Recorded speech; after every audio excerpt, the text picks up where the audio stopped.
नमस्कार, आप देख रहे हैं स्मरणीय समाचार न्यूज और मैं हूं आपके साथ आरती सिंह आजाद। डालते हैं नजर आज की खास खबरों की ओर। मध्य प्रदेश शासन के अंतर्गत आने वाली शासकीय अशासकीय निगम आयोग में कार्यरत आउटसोर्स कर्मी, तकनीकी सहायक, कंप्यूटर ऑपरेटर, बिजली कर्मचारी, वाहन चालक, चौकीदार और सफाई कर्मी पिछले कई सालों से सरकार से अपनी मांगों को लेकर आंदोलन कर रहे हैं, लेकिन सरकार आउटसोर्सेस कर्मचारियों की मांगों को गंभीरता से नहीं ले रहा।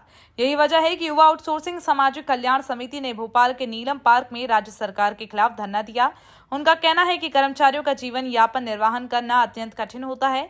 ऐसे विषम परिस्थितियों में मन की व्यथा को व्यक्त करने के लिए हजारों आउटसोर्स कर्मचारी नीलम पार्क में एकत्रित होकर शासन का ध्यान आकर्षित कर रहे हैं, ताकि आउटसोर्स कर्मियों के जीवन में सुधार हो सके। उनका कहना है कि बिचौलियों यानी कि ठेका और प्राप्त कर कर्मचारियों का विभाग से सीधा वेतन दिया जाए।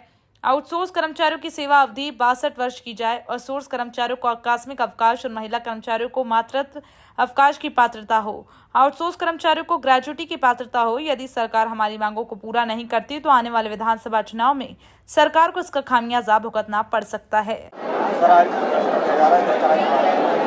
हमारी मांगे मध्य प्रदेश के 2.5 लाख आउटसोर्स कर्मचारियों की जो विभिन्न विभागों, निगम, मंडल, उपक्रम, नगर निगम, नगर पालिका और बिजली कंपनियों में काम करते हैं कि बिजली तमाम आउटसोर्सिंग जो प्रथा चल रही है वो ठेकेदारी कल्चर को समाप्त कर ठेकेदारी रिफॉर्म नीति मध्य प्रदेश सरकार बनाए और गुजरात की तर्ज पर वहाँ जिस तरह प्रशिक्षु व्यवस्था है वो आउटसोर्सिंग के स्थान पर प्रशिक्षु ट्रेनिंग की व्यवस्था लागू करे और इनका नियमितीकरण करके इनके भविष्य में एक आशा की किरण जगाए।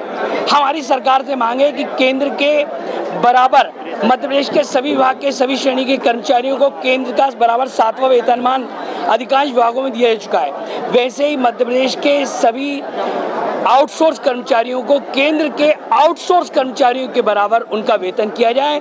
वर्तमान में मध्य प्रदेश सरकार के आउटसोर्स कर्मचारियों को सेंट्रल के आउटसोर्स से आधा वेतन मिल रहा है। हमारा सरकार से आग्रह है कि जैसे सरकार ने गुरुजी को नियमित किया, पंचायत सचिवों को माननीय मुख्यमंत्री शिवराज जी ने नियमित किया, जैसे उज्जैन के कुंभ में होमगार्ड्स को नियमित किया, तो जब इन अस्थायी कर्मचारियों को आप नियमित कर सकते हैं तो हमारे आउटसोर्स कर्मचारी जो 2.5 लाख कर्मचारी हैं, जो पूरे प्रदेश की भागदौड़ संभाले हुए हैं, उनको नियमित क्यों नहीं कर सकते? उनका भी तत्काल नियमितीकरण होना चाहिए और उनको केंद्र के समान, केंद्र के आउटसोर्स के समान न्यूनतम वेतन मिलना चाहिए, क्योंकि मध्य प्रदेश न्यूनतम वेतन अधिनियम 1948 की धारा 3 में प्रावधान है कि कर्मचारी का वेतन 5 साल में रिवाइज होना चाहिए।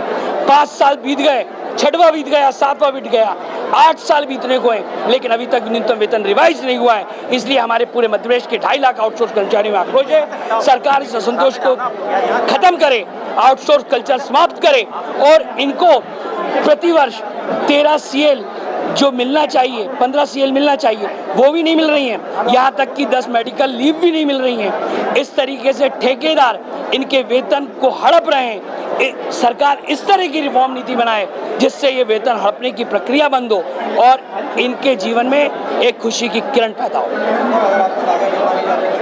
अगर मांगे नहीं मानी गई तो हमें बहुत ठोस और आक्रामक आंदोलन के लिए बाध्य होना पड़ेगा। फिलहाल इतना ही। खबरें भी और भी हैं, बने रहे हमारे साथ और देखते रहे स्मरणीय समाचार न्यूज। नमस्कार।